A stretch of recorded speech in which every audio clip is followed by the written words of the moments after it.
That's how I got started. But quickly, I followed the patterns. I find that success leaves footprints. So I found those footprints and I started just following the footprints and following the patterns. And I was able to become a top producing loan originator. And from there,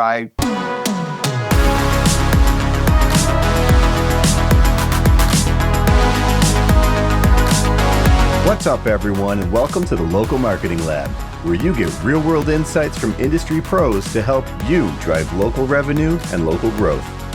This podcast is brought to you by Evocalize, digital marketing tools powered by local data that automatically work where and when your locations need it most. Learn more at evocalize.com. What's up, and welcome to the Local Marketing Lab. Joining us in the lab today is a super exciting guest. He's got over 20 years of experience in the mortgage space. He's a diehard UCF football fan, enjoys competing in triathlons, and is the host of the Loan Officer podcast, VP of East Division Sales for Waterstone Mortgage. Dustin Owen, thanks for joining us in the lab, my friend. You are very welcome. Thanks for having me today. I'm excited to be in, quote unquote, the lab. You should just call it the lab. Have you thought about that? I have, but there's something to do with local marketing that we're trying to be found for from a search perspective, so it works really well. Okay, I like that. Guess what? You're the marketing company, not me. Right? That's right. How you and I originally connected, because I am a part of a couple of businesses that very well could use your services. Oh, very cool. We'll have to talk after the episode.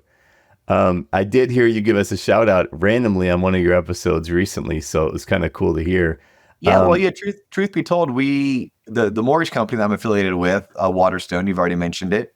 We're checking out your product, and the role that I'm in currently is one in which, when we're going to check out a product, they'll typically run a product like that through myself or one of my colleagues in a similar role, so that we can get some buy-in from the field to see if this is something that they should continue pursuing. At which point, I gave them double thumbs up. Yeah, very cool. Very cool. Well, thanks for doing your research. I did a little bit of research on you as well. I happen to play a podcast host on LinkedIn and on the internet, but you, in fact, are the real deal. You've got far over 1 million downloads so far, which is incredible. So I would say my first question personally would be like, how in the world were you able to accomplish that? Followed by what's your secret? But I think for the listeners, I'd like to probably dive a little bit more into the mortgage side of things. Okay. Because you've got so much experience coming up, as a loan officer yourself, and now you're co-running this business where you're doing over $1 billion in business a year. So I think it would be good for folks to understand maybe a little bit about your background, and then what does Waterstone Mortgage do? Okay, so the easy part is Waterstone Mortgage. They're a top 50 independent mortgage banker. So we're a national lender. We help people purchase real estate by offering them the financing solutions that match their financial needs, wants, and goals, and they qualify for. Like, in a nutshell, we are a mortgage banker. That means we help people buy real estate and obtain home loans, right? That's the most simplistic standpoint. We're a boutique, we're elite. We take an advisory standpoint, and that's our strategy, is to be more of an advisor, not necessarily an order taker, because there is such a thing as actually getting the wrong loan. You can get a loan that you qualify for, but it could be the wrong loan for you. Mm-hmm. So what we help our buyers do, and we partner with real estate agents and home builders to make sure that their clients are treated appropriately, but we ultimately help people make sure they not only qualify, but they're also getting the home loan option that matches their financial needs, wants, and goals. So that's probably the easy part.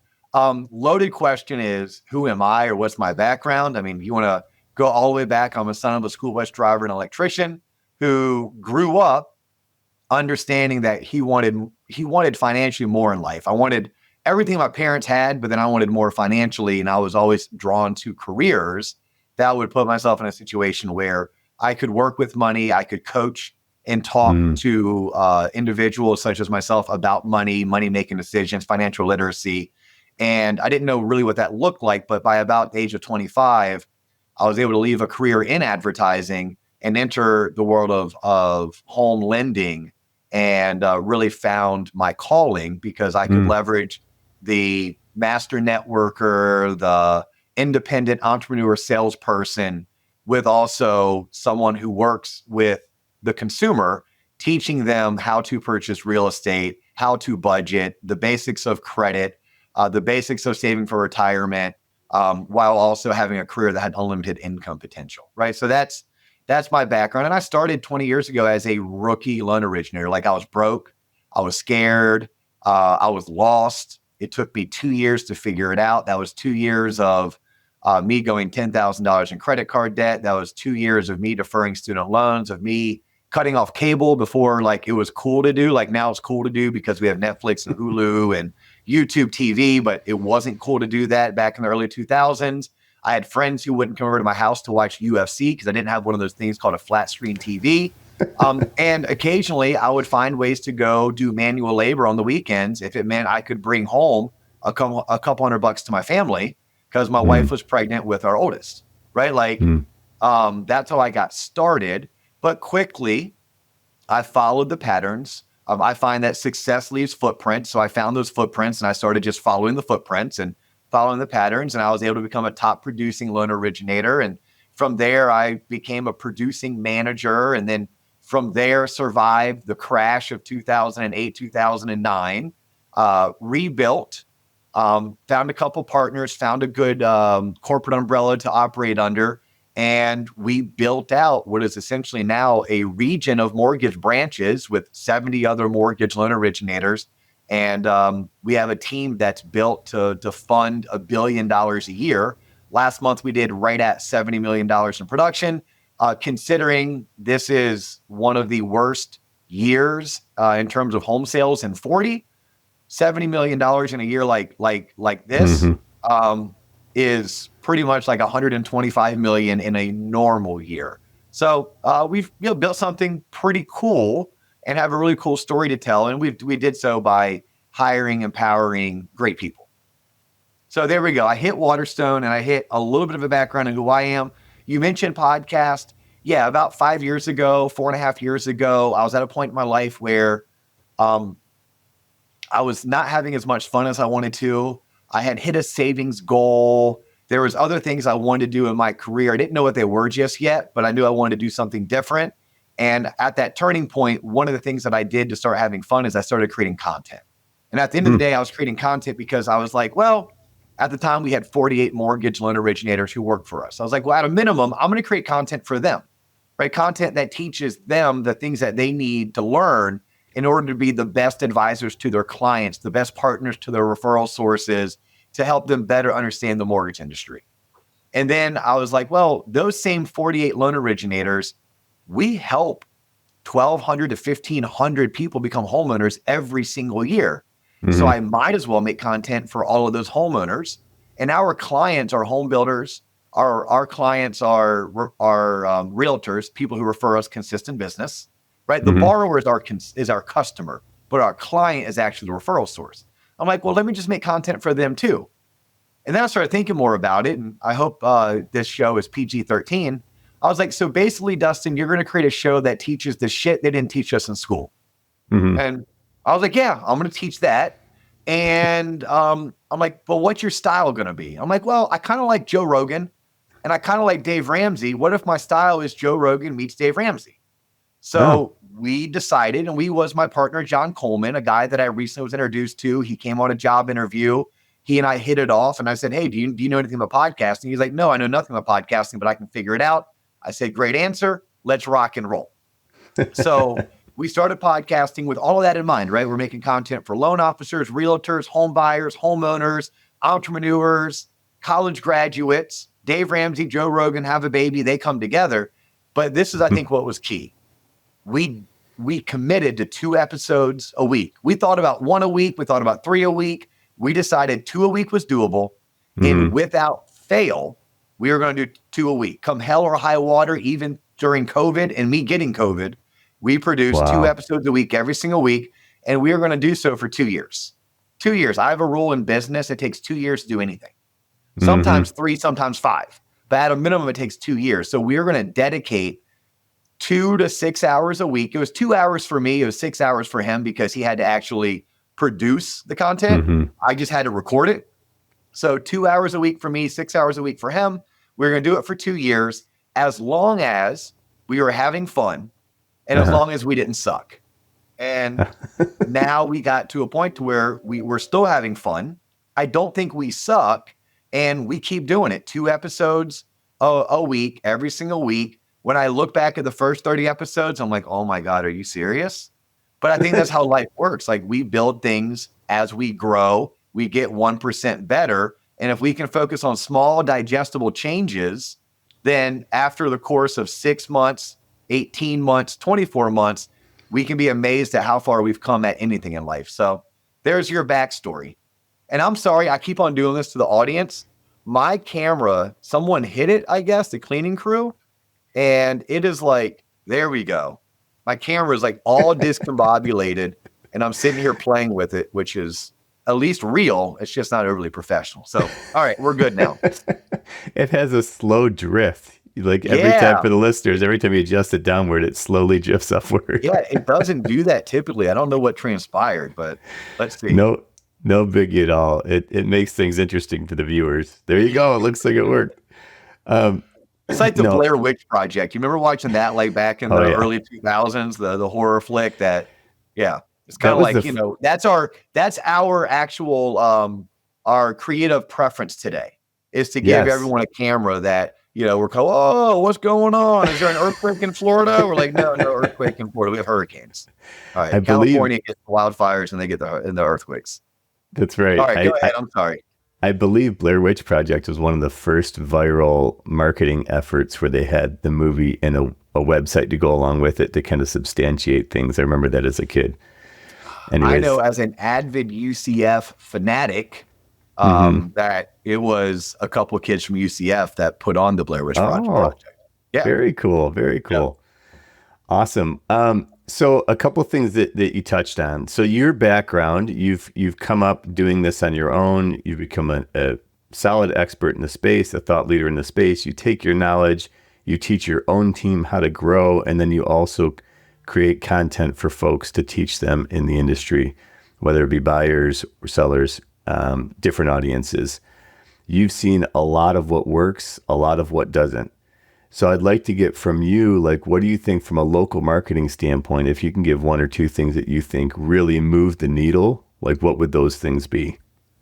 Oh, so I would first preface is like, I have to understand my context. Where am I coming from? And I'm coming from a mortgage loan originator. So mortgage loan originator, you could say real estate agent, commercial real estate, life insurance sales, financial advisor, like very similar financial sales type roles, but it is hyper-focused, hyper-local, and we do coach and teach. Even in today's day and age of technology, we coach and teach the 80-20 rule. 80% of what you should be doing is in your backyard. 20% can be outside of it, but 80% there's enough business in your backyard, assuming you live in a decent size market, right? Top 200, let's say. So understanding the context, I'm a huge fan of being your local community expert. So it starts with leveraging your circle of influence. It is making sure that your circle of influence knows what you do for a living and that you know how you can help them, but more importantly, you've asked them to help you. And help you doesn't mean become a client, do business with you. Help you maybe make an introduction. I'm not a big fan of cold calling, but I do love a warm call. So we coach and teach the triangle of trust, right? So I don't know you, but I know Kevin. Kevin knows me. Kevin knows you. I reach out to Kevin. I tell Kevin what I'm looking for because maybe Kevin and I are boys from college. And now Kevin introduced me to Justin. I can call Justin. It's no longer a cold call. It's a warm call, right? So we start with a circle of influence. We leverage the circle of influence to create a list. From that list, we now start targeting people based on how much they fit the criteria of what our ideal client is. And again, for me, a client's a referral source. A customer is a borrower. So I'm looking for clients who can refer me customers. So we do that. We do that over coffee meetings. We do those over lunches. We do those over leveraged events, whether it's a happy hour, whether it's something we're putting on at Topgolf, or it could be through educational series where we're doing lunch and learns. Like that is by far my favorite way and a hyper-local way to get out there and market and sell my product and my services. Now, on top of that, we have a robust CRM. we're leveraging our CRM because our CRM is how we're managing our invites. It's how we're managing our follow-ups. It's how we're remembering who we called last. We have several drip campaigns that allow us to stay in front of certain targets more than others. And our CRM is also where we are monitoring our clients, or I'm sorry, our customers, our borrowers, to make sure that we work so hard to get that lead that we're staying in front of that lead. Newsletters is something, believe it or not, as old school as that is, I still am a firm believer in newsletters, but I think we should write them ourselves. Like, you're a smart, equipped professional with some kind of a sales and marketing background. At least you have to be. So if you don't have a background in it, you learned on the job, a little OJT. And I think we should spend the 30 minutes. I think we should leverage video more than maybe we use our words. But I'm a big fan of leveraging my CRM as well as still doing a weekly newsletter. So on hyper local, we're doing that. And on things I've dabbled in, obviously, I'm a huge fan of networking online. Like, when we talk about COI, networking online is huge. Some people call that social media. I hate the media. I've hated the media since 1997 when I was a senior in high school. So, and that started with the local news. That was before there really was these, like, polarizing national editorial companies that, opinionize everything and divide the country. Mine started with local, and then as a parent, I really don't like social media because of what my generation allowed it to do to our children. I say allowed it because as a parent, I gave my child one of these things too early, and I let him and her have access to things like TikTok and Instagram and Facebook way too early. That's on us. Our generation did that. We didn't know any better. Our parents' generation gave away all of our data for free, and they didn't know any better. So it is what it is. Let's just blame big tech and we'll move on. But I am a big fan of salespeople leveraging online networking to connect with people and make eye contact, create small talk, shake hands, eventually break off into individual conversations, and then have those individual conversations lead to a more intimate face-to-face, whether it's Zoom to Zoom or belly-to-belly type meeting. So in order to do so, you have to be intentional with your activities. So I coach and teach 30 minutes a day, LinkedIn, Facebook, Instagram, where your sole purpose is a network. Just like you're walking into a networking event, what am I going to have to do? I'm wearing a name badge. I'm going to have to look good. I'm going to have to smile, make eye contact, shake hands. I'm going to have to engage in small talk. Eventually, maybe a group small talk setting can break off into a one-on-one where I'm getting to know someone a little bit better. But ultimately, I'm going to ask that person to meet with me later down the road, because at a networking function, it's really not a great time to get to know someone at a deep enough level that we're going to start conducting business together. Well, online networking works the same way as traditional networking, except for I don't have to get dressed. I don't have to do my hair. Well, I don't have any hair, but if I did, I wouldn't have to do it. How about I don't have to trim my beard? I don't have to drive across town. I don't have to do it at a set time, at a set location, and I don't have to spend money. So online networking is something, if you're talking about hyper local and focused, I think all sales professionals from a marketing standpoint should have some form of a personal brand online, keeping in mind people do business with people, not with products, not with companies, with people. So you need to be a person online that people get to see. Hey, this dude loves the Braves. This guy's training for an Ironman. Oh, he happens to be in the mortgage space. Wait a minute. He loves riding horses. I didn't know he had 2 kids. Well, he's volunteering with Special Olympics. Wow, he does mortgages, right? That would be my posting cadence if I was posting on Instagram or posting on Facebook. And just like when I walk into a networking function, I have to smile. I have to make eye contact. I have to introduce myself to new people. Every time I'm logging in for 30 minutes a day, I have to be sending friend requests. I have to be sending out, I have to be following people on Instagram. I have to be connecting with people on LinkedIn, right? That's me introducing myself. And I have to be liking and commenting on people's posts, because that's me making eye contact, smiling, and engaging in small talk. So you asked the question, and I gave you a very long-winded, loaded answer. What are some of the things that we're doing when it comes to local, right? That's a lot of the grassroots, local, do-it-yourself, this stuff works marketing that our sales teams are doing to ultimately generate leads so that they can close loans, so so that they can drive revenue, so that they can make big fat commission checks. Yeah. I mean, you said it's long-winded, but it was very detailed. And I think it gives folks a good idea and understanding, maybe a better understanding as to the importance of engaging on social. People, you mentioned people don't buy from people.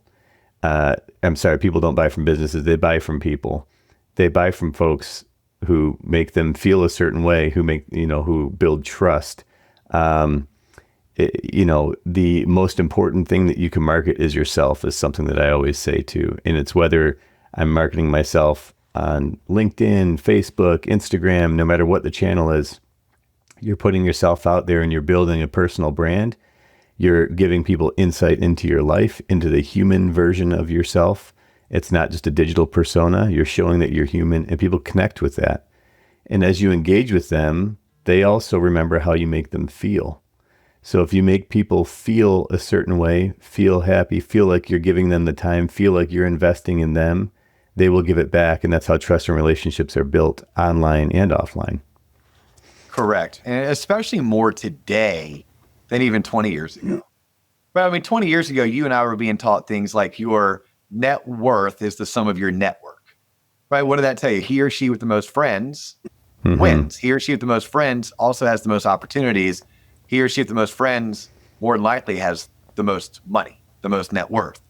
Then, was it Carnegie that said people do business with people they know, like, and trust? And I always stop. I did this in Vegas last week at a conference where I was speaking in front of 600 mortgage loan originators. And I said, people do business with, and I had them, the audience being them, respond. People do business with people they know, like, and trust. And I stopped them. People do business with people. Let's just stop there. And let's get back in the human element, especially when we start thinking about robots and automation and AI. At the end of the day, I'm a firm believer that you're going to choose to work with me and my robot, but it won't be you're choosing to work with my robot because you're going to have to do me. And then when I look at the consumer of the future, the millennials, the Gen Zers, like, we do this already in our daily life. If you are applying for a job with me, what's the first thing I'm going to do? I'm going to look you up. I'm going to Google you. I mean, that's just normal. And we do that as people in our late 30s, early 40s. People do it in their 60s. Well, this new generation, these people who are currently 18 to 36 years of age, they may very well go to mom and dad for their advice, or big sister for her advice, or they may listen to their financial advisor or their attorney for, hey, what service should I use for X, Y, or Z? But unlike you and I, when we were getting started, we just listened to that advice and we ran with it. Well, nowadays, people are going to Google you. So then if they're going to Google you, what are they going to see? Do you have reviews on Google? Do you have reviews on other review pages? Let's say if you're a realtor or a lender, on Zillow. And then do you have a social media presence? Do you have a YouTube channel? Can they find you? And then if they do find you, what do they see then? Because people do business with people, and they're going to want to get to know you. They're going to want to find a reason to like you. And if they like you, they're going to want to also see if they can trust you. Well, the content that we create and the content that we put out, the persona that we make available, is the reason why they're going to say, oh, I'm so happy my attorney, or I'm so happy my CPA or my financial advisor or my real estate agent referred me to X, because I looked them up and, man, they're right. They already know they like us, or they already know that they don't like us. And the worst part, we can put them in as purgatory. They can't find us. Right. So, I very much buy into that statement of, people do business with people. Yeah, 100%. Let me ask you this. If you think maybe within your organization, maybe even outside your organization, who do you think does this really, really well? Who do you think does local marketing really, really well? And it could be any industry as well. Like, if you just have any examples that come to mind. In the industry, it's interesting because, like, I'm in the mortgage industry and we have multiple silos depending on how you run your business, right? There are companies out there that do consumer direct, right? That's Rocket Mortgage. When you see Rocket Mortgage advertised, that is a company marketing directly to the consumer. They have a bunch of sales professionals with headsets on sitting in a call center. and it's smile and dial. And it works. That works for Rocket. They have a successful business model that allows them to do so. Then you have the banks, the Chases, the Bank of Americas, the Cities, where their model is more about how can we provide a service to our banking clients, because they're trying to protect what they already have. There was a time that banks tried to use mortgage to acquire new clients. They don't do that so much anymore. But their business model is, how do I keep my client from doing their banking elsewhere because maybe they went to a different lender. That lender did their mortgage. Now that lender is trying to convince them to move the rest of their banking relationship to them. So then there's that model. And then there's a model that represents the bulk of what's being originated. And whether it's coming from a mortgage broker or an independent mortgage bank, I think is irrelevant. Because you're asking the question, like, who does it the best? I mean, company-wise, I couldn't name a company. Who does it the best would be the loan originators that are on the Scotsman Guide, because they're in the top 1%. They're in the top 1% because they're funding $36 million to $360 million to $1 billion in annual production, which means they're making $400 to $4 million a year W-2 wages as a mortgage sales professional. I think those men and women that really make up 100 different mortgage companies, I think they're doing it the best when it comes to local marketing, local advertising, because they're the ones that are dominating events. They're dominating online socially. They're dominating CRM and marketing their past client database and their circle of influence. And they have the most amount of referral sources referring them the most amount of leads because of their systems and their processes. So I don't know if there's like one company that does a really good job. And there's people that I follow, right? Like Jordan Nutter with NFM does an amazing job on TikTok of generating mortgage leads, or Laura Beeson with Guaranteed Rate does an amazing job on YouTube at generating mortgage leads. And, there's a guy, Amir Syed, and he has a whole entire coaching company that if you want to become the next TikTok superstar, he can teach you how to create content. And Amir is a top producer himself, and he's a heck of a mortgage sales leader himself, but he can teach loan officers how to content create. Not just because he read a book on it, but because he practiced it and built multiple businesses by doing so. So I don't know if I answered that question the way that you're hoping to, but that's the best answer that comes to mind. No, I think it's a perfect answer. I think you gave multiple folks in different spaces from the individual level and the company level. I mean, it's just to give inspiration to the listeners, to go see, hey, what are they doing? The Scotsman Guide recommendation is actually a really good one. Go check it out if you can get your hands on it, and at least see who the top performers are there. And then if you could try to follow them online too, then you could probably get a sense for what they're doing well. To switch gears a little bit, we talk when we bring guests in the show, we like to learn a little bit more about them personally. And one of the things, you gave me a couple trivia bites, which were kind of cool, that you are trying to watch a Major League Baseball game in every Major League park. Yes. And it sounds like you've hit 21 of 30. What's your next one? So, great question. 21 of 30. I'm going to try to do a quick impromptu trip out to Oakland first week of August with my 19-year-old son, because it's the last year that they're playing in the Coliseum. I think it's called the Coliseum or whatever Oakland's ballpark is. And look, they're a trash team. It's a trash stadium. Sorry I said that if there are actually any Oakland Athletic fans, but Oakland's going to be transferring to Las Vegas in a couple years. They're going to be playing kind of in remote locations until that stadium is built. So I think I'd like to get out there and check that off of my list, just so that I don't have to do it in Vegas. Yeah.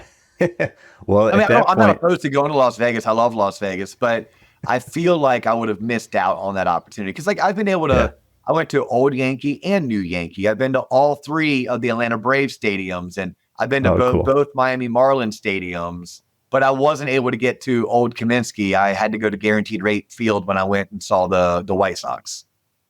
Very cool. Yeah, that's super interesting. I mean, I'd still it seems to me if they build a new stadium, you have to go. So you're going to have to go to Vegas anyway. I mean, look, you're not going to go twist my arm. Okay, I have to go gamble, go to some shows, eat some nice food at some great restaurants. Okay, sign me up. That's right. Yeah. So another nugget you sent over is that I mentioned earlier that you run Ironmans. You have another one coming up this year in Wilmington, which isn't too far from where I live, actually. Oh no, where do you live? I'm in just north of Charlotte. Okay. Yeah. Yeah. So I am, and I'm doing the half Ironman. So I have to, they're called Ironman 70.3s. I think they're nice to us by calling them 70.3s versus like half Ironman. Look, it's a 6-hour race and not a 12-hour race is how you break it up. I'm going to do a full Ironman. I hope to be one and done, but I'm going to do it in 2026. As soon as, and I made a promise to my wife and my daughter, because my son's in college, my daughter's still in high school. Yeah. Once my daughter graduates from high school is when I'll do my Ironman in the fall of that year, because she'll graduate in the summer. Because at the end of the day, it's taxing on your friends and your family when you're the idiot who signed up to do this. Because the training regimen, I mean, you're talking about a 4-hour bike ride on a Saturday, followed by a 30-minute run. I mean, by the time you get home at 1 p.m. on a Saturday, you're exhausted. Yeah. All you want to do is eat and rest. And that means Friday night, you were in bed probably by 9 p.m. So when your wife wants to do date night and go out for margaritas and tacos, you're like, nah, I'm going to go to bed instead. And then when you do get home on Saturday, you're like, all right, that was awesome. I just want to lay on the couch now. And she's like, no, I kind of want to still go out for margaritas and tacos. And I'm like, well, I don't know. I have to get up tomorrow morning at 6 to go run 15 miles. So that's why I do the 70.3s and not the fulls. Because the 70.3s, although they're only taxing, honestly, for about a 4 to 5 week window on your family. Oh, okay. Well, you sold me on the idea. You want to do one? Definitely not. No? It's, look, it's a really cool community to be a part of. If you're ever a part of any type of triathlon community or even endurance racing community, it's one of the few places where competitors cheer on other competitors, where everyone is there to tell you, you got this, good job. And you look at what I get to do for a living. Real estate the past 3 years has been, in a lack of a better terms, pretty shitty. And I mean, you're talking about, I probably would have rather relive '08 again than relive 22, 23, and now 24. And for me, getting up at 4:30 in the morning and going and training at 5:30, that 5:30 to 7 may be the only time where things are positive, where I leave with a smile on my face and people are nice to me. So it's I'll say this about the triathlon community. It's a really cool group of people to be a part of. Yeah, it sounds like it's a very cohesive, like a CrossFit type community. Yeah, probably. Probably so. And for those that don't know, a Ironman 70.3, we swim 1.2 miles, we bike 56 miles, and then we run 13.1 miles. So that's where you get the 70.3. And the kind of the litmus is, as a novice, as an amateur, you would love to do it in under 6 hours. But at the end of the day, if you finish, you've done something that very few people can do. Like running a marathon takes people, like that litmus is 4 hours. If you're doing a marathon by itself, you want to be able to run a marathon 26.2 miles in 4 hours. So a 70.3 is about 6 hours versus a marathon being 4 hours. And then if you do a full, it's obviously double everything. 2.4 mile swim, 100 and whatever that ends up being, 12-mile bike.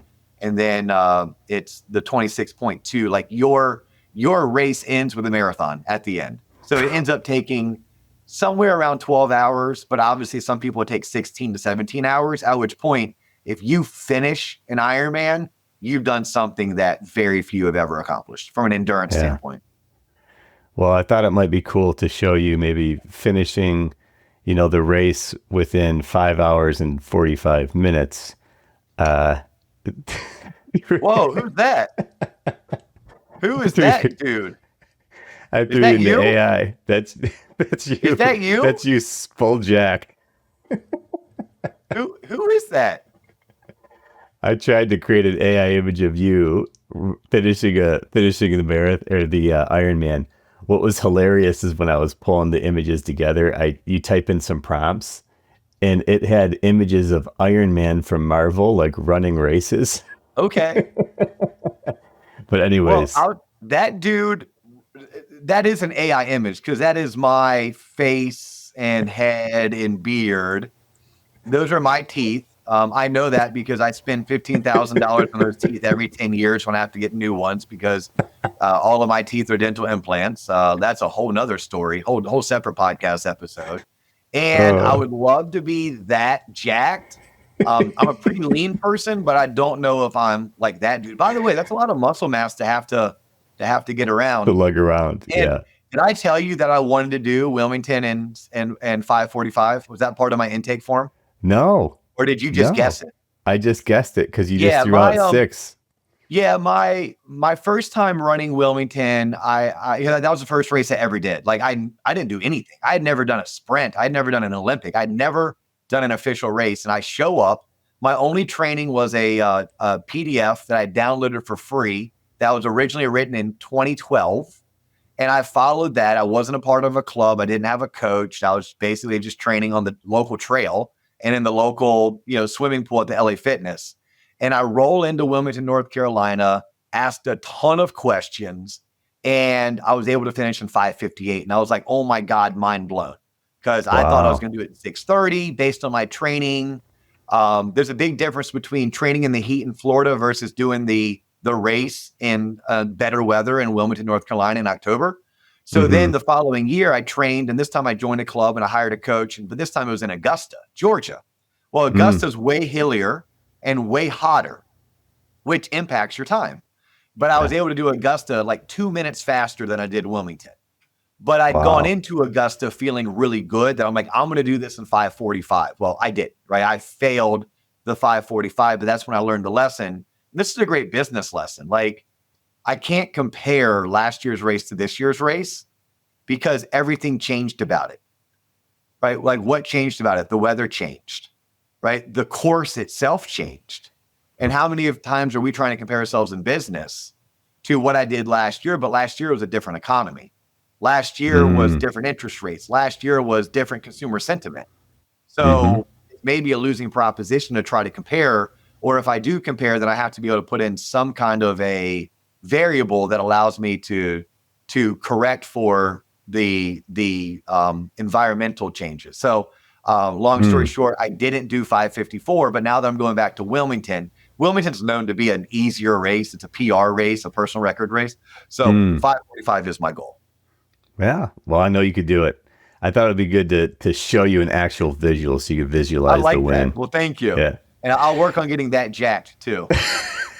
So will I. That AI tends to crank out images that lean a little bit more toward the muscular side, which isn't, I'm not mad at it. So, Yeah. well, hey, I just say for our listeners, if I guess I should ask you first, like, how should folks follow you, Oh yeah. follow your Thank you. podcast, follow your brand? Yes. Yep. So do me a favor, go to YouTube and search for the Loan Officer Podcast. We call ourselves TLOP, TLOP. That's the brand that brings you the podcast. You don't have to have more than a fourth grade education to decipher that. TLOP is the acronym for the Loan Officer Podcast. But years ago, our fans started calling themselves TLOPers. We started referring to us as TLOP, and it kind of stuck. So now TLOP's the brand, and TLOP brings you the podcast. TLOP brings you a newsletter. So if you're a mortgage loan originator, go subscribe to our newsletter. It's free. I write it myself. It comes out every week. You can subscribe for it by going to our website, tloponline.com. But for anybody, please subscribe to the YouTube channel because YouTube is where you can watch the podcast. But we also have a ton of other content that is on top of the podcast that you can enjoy. You can learn from, hopefully laugh a little bit. The podcast itself, the Loan Officer Podcast, Spotify, Apple Podcasts, etc. And we have a coaching company that is specifically built out for mortgage loan originators. So if you go to that website, TLOP Online, you can inquire more information about joining our coaching community so that you can be trained and taught by top producers. They're going to teach you what they did to become top producers and what they're doing currently to stay on top. Very cool. Yeah, I would absolutely check that out as a resource. It's phenomenal. The content that Dustin's pushing out, is chock full of nugget knowledge bombs. However you want to put it, there are so many things that you can glean from his content. So go check it out. If you're in the market for a loan, check out Waterstone Mortgage. Dustin, it was awesome having you in the lab. I really appreciate you taking the time and joining us today. Likewise, I appreciate being in the local lab. Thanks for having me, and I appreciate this relationship. Y'all take care. Good night. As always, thanks for joining us in the Local Marketing Lab. This podcast is brought to you by Evocalize. To learn how Evocalize can help you grow your business, visit evocalize.com. If you learned something new from today's episode, don't forget to subscribe on your favorite podcast platform and follow us on LinkedIn and Facebook at Evocalize. That's Evocalize, and on X at Evocalize Inc. And remember, keep innovating and trying new things. You never know what's going to connect with your audience until you try. And until next time, thanks for listening.